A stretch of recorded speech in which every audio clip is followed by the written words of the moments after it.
Hello, this is Jayakumar. இந்த வீடியோவில் நம்ம என்ன பார்க்க போகிறோன்னா மேக்ஸ் இன் கிரிக்கெட். இதை தான் இந்த வீடியோ ஃபுல்லாமே நம்ம டீட்டெயில்டாக இன்றைக்கி டிஸ்கஸ் பண்ண போகிறோம். ஃபர்ஸ்ட்டு வந்து நம்ம கிரிக்கெட் மேட்ச் பார்க்கும்போது run rate, strike rate, bowler economy, bowler average, batsman average, net run rate எவ்வளோன்ற மாதிரி வந்து சில விஷயங்களை வந்து நம்ம மேட்ச் பார்க்கும்போது பார்த்துருப்போம், கேள்விப்பட்டிருப்போம். ஸோ அதெல்லாம் என்னன்றதை அந்த வீடியோவில் நம்ம டீட்டெயிலாக டிஸ்கஸ் பண்ண போகிறோம். ஓகேங்களா? ஃபர்ஸ்ட்டு வந்து வாட் இஸ் ரன் ரேட். நம்ம மேட்ச் பார்க்கும்போது ரன் ரேட் வந்து ஸ்கோர் போர்டில் வந்து ரன் ரேட் வந்து ஒரு வாரமாக டிஸ்பிளே பண்ணியிருப்பாங்க. ஆக்சுவலாக ரன் ரேட் வந்து உண்மையாக என்னன்றதான் ஃபர்ஸ்ட் நம்ம பார்க்க போகிறோம். இப்போ வந்து ஒரு மேட்ச் இப்போ நடந்துட்டு இருக்குன்னு வச்சுக்கோங்களேன். இப்போ இந்தியா பாகிஸ்தான் மேட்ச் நடந்துட்டு இருக்கு.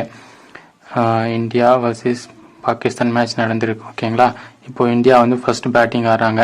அவங்க வந்து T20 ஆடுறாங்கன்னு வச்சுக்கோங்களேன். இப்போ இந்தியா வந்து ஒரு 12 ஓவர் ஓகேங்களா? 12 ஓவரில் ஒரு 140 ரன் அடிக்கிறாங்கன்னு வச்சுக்கோங்களேன். ஓகே, 12 ஓவரில் 140 ரன் அடிச்சிருக்காங்க. மேட்ச் ஸ்டில் வந்து கண்டினியூவாக போயிட்டுருக்கு. இப்போ 12 ஓவர் முடிஞ்சிருக்கு, 140 ரன் அடிச்சிருக்காங்க. ஓகேங்களா? இப்போ வந்து நம்ம என்ன பண்ண போகிறோம், 140 / 12 போட போகிறோம். ஓகேங்களா? இப்போ 12 போட்ட போனோம்னா நமக்கு என்ன வரும், 6 2 12 7 2 14 ஈக்குவல் 70/6 வரும். அப்படின்னா இருங்க 1 செகண்ட், 6 போடுறோம், 6 மீதி 1 0, மறுபடியும் 1 தான் வரும், மீதி 4 வரும் 0, 6 36 மீதி 4. ஓகேங்களா? இப்போ கண்டினியூ 6 போயிட்டு இருக்கும். இப்போ டீமோட ரன் ரேட் வந்து எவ்வளோ ரன் ரேட் ஆடுறாங்கன்னா ஈக்குவல் டு 11.66 என்ற ரன் ரேட்ல வந்து இந்தியா டீம் வந்து ஆடிட்டு இருக்காங்கன்றது தான் இதோட மீனிங். அதாவது ஆக்சுவலாக இது என்ன சொல்ல வருதுன்னா, ஒரு ஓவருக்கு இப்போ 12 ஓவர் ஆயிருக்கு. ஓகேங்களா? 12 ஓவரில் ஒரு ஓவருக்கு 11.66 இவ்வளோ ரன் வந்து ஒரு ஓவர் கடிச்சிருக்காங்கன்றது தான் இதோட உண்மையான அர்த்தம். நீங்கள் 11.6 × 12 போட்டிங்கன்னா உங்களுக்கு 140 ஆன்சர் கிடைக்கும்.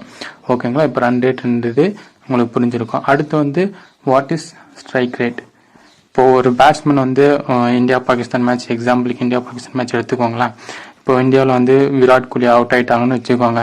விராட் கோலி அவுட் ஆயிட்டாங்க. அடுத்த பேட்ஸ்மேன் வருவாங்க. இப்போ சூரியகுமார் யாதவ் வராருன்னு வச்சுக்கோங்களேன். ஸ்கை வராரு. அப்போ அவர் வரும்போது அவரோட நேம் வந்து ஒரு போர்டு போடுவாங்க.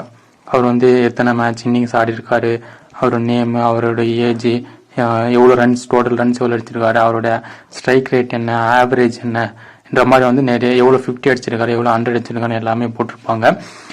அப்படி போட்டிருக்கும் போது அங்கே ஸ்ட்ரைக் ரேட்டுன்னு போட்டிருப்பாங்க. ஸ்ட்ரைக் ரேட் வந்து 146 இவரோட ஸ்ட்ரைக் ரேட்டு, 120 இவரோட ஸ்ட்ரைக் ரேட்டுன்ற மாதிரி வந்து போட்டிருப்பாங்க. அது உண்மையாக என்னன்னா, இப்போ ஒரு பேட்ஸ்மேன் வந்து புதுசாக விளையாடுறாங்கன்னா அவங்கக்கிட்ட வந்து நம்ம எவ்வளோ பால் கொடுத்தோம்னா, இப்போ எக்ஸாம்பிள் சொல்லணும்னா, இப்போ சூரியகுமார் ஏதாவது ஆடுறாருன்னு வச்சுக்கோங்களேன். அவர் ஆடிட்டு இருக்காரு. அவர் வந்து எவ்வளோ அடிச்சிட்டு இருக்காருன்னா, இந்த மேட்ச்ல வந்து 40 பால்ஸ் ஆடுறாரு. 40 பால்ஸ்ல வந்து ஒரு 70 ரன்ஸ் அடிக்கிறான்னு வச்சுக்கோங்களேன். இப்போ 40 பால்ஸ்ல வந்து அவரால் 70 ரன் அடிக்க முடியும். 70 ரன் அடிச்சிருக்காரு. 40 பால்ஸ் 70 ரன். இப்போ இவருக்கு 100 பால் கொடுத்தா எவ்வளோ ரன் வரும், அதுதான் வந்து ஸ்ட்ரைக் ரேட். இப்போ நம்ம கால்குலேட் பண்ண போறோம். இப்போ 70 / 40 பால்ஸ். ஓகேங்களா? இப்போ 0 0 கேன்சல் ஆயிடுமா? இப்போ இதை டிவைட் பண்ணோம்னா மீதி 3 வரும். 0 5 6 28. ஓகேங்களா? மீதி 2 வரும். 0 போட்டிருக்கோம். 5 20. ஓகேங்களா? இப்போ 70 ரன்னு 40 பால் அடிக்கிறாரு. இன்ட்டு 100 பால் கொடுத்தா எவ்வளோ ரன் அடிக்க முடியும்ன்றது தான் ஆவரேஜ். ஓகேங்களா? இப்போ வந்து இதை டிவைட் பண்ண 1.85 × 100. ஓகேங்களா? இதை மல்டிப்ளை பண்ணும்போது நமக்கு என்ன வரும்னா 185 வரும். கரெக்டுங்களா? அப்போ அவரோட ஆவரேஜ் ஸ்ட்ரைக் ரேட் வந்து 185. அதாவது 100 பால் 40 பால்ல 70 ரன் அடிக்க முடியும்னா, அவருக்கு 100 பால் கொடுத்தோம்னா 185 ரன் அவரால் அடிக்க முடியும். அதுதான் வந்து ஸ்ட்ரைக் ரேட். ஓகேங்களா? இது உங்களுக்கு புரிஞ்சிருக்கும்னு நினைக்கிறேன்.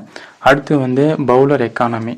இப்போ ஒரு புதுசாக மேட்ச் ஸ்டார்ட் ஆகுதுன்னா பவுலர் நியூ பாலில் வந்து ஒரு பவுலர் போடுவாங்க. அப்படி போடும்போது அவங்களுக்கு பவுலர் கார்டு, அதாவது பவுலருடைய கார்டு போடுவாங்க. அதில் வந்து பவுலர் எக்கானமின்னு ஒரு விஷயம் போட்டிருப்பாங்க. பவுலர் எக்கானமி என்னன்னா, இப்போ ஒரு பவுலர் இருக்காங்க, அவங்க வந்து ஒரு ஓவருக்கு வந்து எவ்வளோ ரன்னு கொடுக்குறாங்க என்றது தான் பவுலர் எக்கானமி. ஓகேங்களா? இப்போ எக்ஸாம்பிள் எடுத்துக்கோங்களேன், பும்ரான்னு எடுத்துக்கோங்க. பும்ராக்கு எடுத்துக்கிறோம். அவர் வந்து இப்போ எக்ஸாம்பிளுக்கு 120 மேட்ச் ஆடுறாருன்னு வச்சுங்க, 120 இன்னிங்ஸ் ஆடி இருக்காரு. அவருடைய ரன்ஸ் 120 மேட்ச்ல வந்து எத்தனை ஓவர்ஸ் போட்டிருப்பாங்கன்னா ஒரு 20 வச்சுக்கோங்களேன், எக்ஸாம்பிள் தானே. இப்போ 120 மேட்ச் ஆடி இருக்காரு. 120 மேட்ச் ஆடி இருக்காருன்னா ஒரு 100 ஓவர் போட்டிருக்காருன்னு வச்சுக்கோங்களேன். ஓகே, அவர் T20 வந்து அவர் மொத்தம் ஒரு 100 ஓவர் போட்டிருப்பாருன்னு வச்சுக்கோங்க. 100 ஓவருக்கு வந்து அவர் எவ்வளோ ரன் கொடுத்துருப்பாருன்னா ஒரு 500 ரன் கொடுத்துருக்காருன்னு வச்சுக்கோங்க எக்ஸாம்பிளுக்கு. இப்போ 100 ஓவருக்கு 500 ரன் கொடுத்துருக்காருன்னு வச்சுக்கோங்களேன். இப்போ 500 டிவைடட் பை 100 போடுறோம். அப்படி போட்டோம்னா 0 கேன்சல் ஆகிடும், 1 5. அப்படின்னா அவரோட பவுலர் எக்கானமி வந்து ஒரு ஓவருக்கு 5 ரன் அவர் கொடுப்பாருன்றது தான் பவுலருடைய எக்கானமி. ஓகேங்களா? இதுதான் அவங்க வந்து எத்தனை ஓவர் போட்டிருக்காங்க, அது அவங்க போட்ட ஓவரில் எவ்வளோ ரன்னு கொடுத்துருக்காங்க, அது ரெண்டுத்தையும் டிவைட் பண்ணும்போது நமக்கு ஒரு ஓவருக்கு வந்து இவங்க எவ்வளோ ரன்னு கொடுத்துருக்காங்க, அதுதான் வந்து பவுலர் எக்கானமி. ஓகேங்களா? இது வந்து பவுலர் எக்கானமிக்கு வந்து 7, 8 இருந்துச்சுன்னா அவங்க வந்து ரொம்ப எக்ஸ்பென்சிவ், நிறைய ரன்னு அவங்க கொடுத்துட்றாங்க. அதுவே அவர் பவுலருடைய எக்கானமி வந்து 5, 4க்கு 5 கீழே இருந்துச்சு, 6 கீழே இருந்துச்சுன்னா அவங்க ஓகே, அவங்க எக்கனாமிக் பவுலர் மாதிரி வந்து நம்ம இந்த டேட்டா வச்சு நம்ம தெரிஞ்சுக்கலாம். ஓகேங்களா? அடுத்து வந்து பவுலர் ஆவரேஜ். பவுலர் ஆவரேஜ் எப்படின்னா, இப்போ வந்து அவங்க ஒரு பிளேயர் இருக்காங்க, ஒரு சீனியர் பிளேயர்னா ஒரு 100 மேட்ச் 200 மேட்ச் ஆடி இருப்பாங்க. ஓகே, இருங்க 1 செகண்ட். இப்போ பவுலர் ஆவரேஜ்,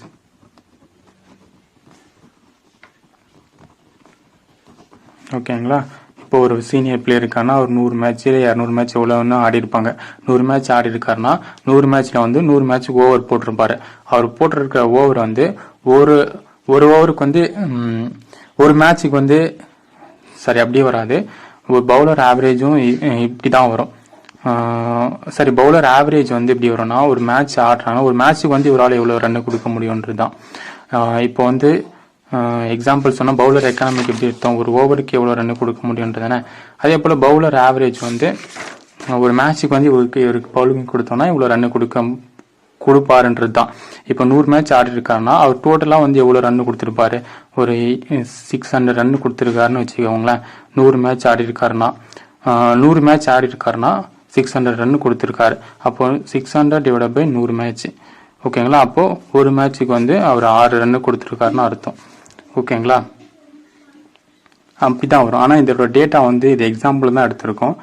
நீங்கள் இன்னும் ரியலாக டேட்டா எடுக்கும்போது நிறைய ரன்னு கொடுத்துருப்பாங்க. எல்லா பிளேயர்ஸுமே ரன்ஸ் எல்லாம் கொடுக்காம இருப்பாங்க. மினிமம் ஆவரேஜ் வந்து 35 அந்த ரேஞ்சில் தான் இருக்கும். ஓகேங்களா? பவுலர் ஆவரேஜ், ஏன்னா அவங்க மேட்சுக்கு வந்து எவ்வளோ ரன்னு கொடுக்குறாங்கன்ற மாதிரி தான் பவுலர் ஆவரேஜ். ஓகேங்களா? நெக்ஸ்ட் வந்து பேட்ஸ்மேன் ஆவரேஜ். பேட்ஸ்மேன் ஆவரேஜ்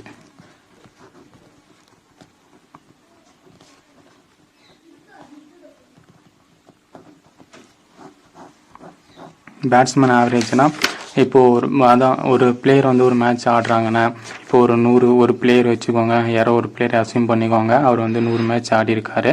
அவரோட டோட்டல் ரன் வந்து ஒரு 1500ன்னு வச்சுக்கோங்களேன். அப்படின்னா நம்ம ஒரு மேட்ச்சுக்கு வந்து எவ்வளோ ரன்ஸ் அடிச்சிருக்காரு, அதுதான். இப்போ 1500 டிவைட் பை 1100 போட்டோம்னா 2 கேன்சல் ஆகிடும். அப்போது 15. அப்போ ஒரு மேட்ச்சுக்கு வந்து அவர் 15 ரன் அடிச்சிருக்காருன்றது தான் பேட்ஸ்மேன் ஆவரேஜ். ஓகேங்களா? அடுத்து வந்து நெட் ரன் ரேட். இப்போ வந்து இந்த நெட் ரன் ரேட் வந்து ரொம்ப ஒரு பாயிண்ட்ஸ் டேபிளில் வந்து நம்ம நிறைய கேள்விப்பட்டிருப்போம். அதாவது இந்த ஐபிஎல் மாதிரி டோர்னமெண்ட்டில் வந்து நெட் ரன் ரேட் வந்து ரொம்பவே முக்கியமாக பார்ப்பாங்க. ஏன்னா பாயிண்ட்ஸ் டேபிளில் வந்து நிறைய டீம் வந்து ஒரு சேம் பாயிண்டில் இருப்பாங்க. ஸோ அந்த சுச்சுவேஷனில் அவங்க நெட் ரன் ரேட் வச்சு தான் பிளேஸ் வந்து கொடுப்பாங்க. ஃபர்ஸ்ட் பிளேஸாக செகண்ட் பிளேஸான்றதை பொறுத்து. இப்போது ஐபிஎல்ல ஒரு டீம் எக்ஸாம்பிள் எடுத்துக்கோங்க, ஒரு மேட்ச் எக்ஸாம்பிள் எடுத்துக்கோங்க. ஒரு இன்னிங்ஸ் வந்து 20 ஓவர், இன்னொரு இன்னிங்ஸ் வந்து 20 ஓவர். இப்போ ஒரு டீம் வந்து 20 ஓவர்ஸில் 150 ரன் அடிக்கிறாங்க. ஓகேங்களா? அப்போது 20 ஓவர்ஸில் 150 ரன்னு. அப்போ மேட்ச் வந்து அவங்க ஒரு 10 மேட்ச் ஆடுறாங்கன்னு வச்சுக்கோங்க. கம்ப்ளீட்டாக ஒரு 10 மேட்ச் முடிச்சுட்டாங்க. 20 ஓவர்ஸ் ஒரு மேட்ச்சுக்கு. ஒரு மேட்ச்சுக்கு 150 ரன் அடிக்கிறாங்க.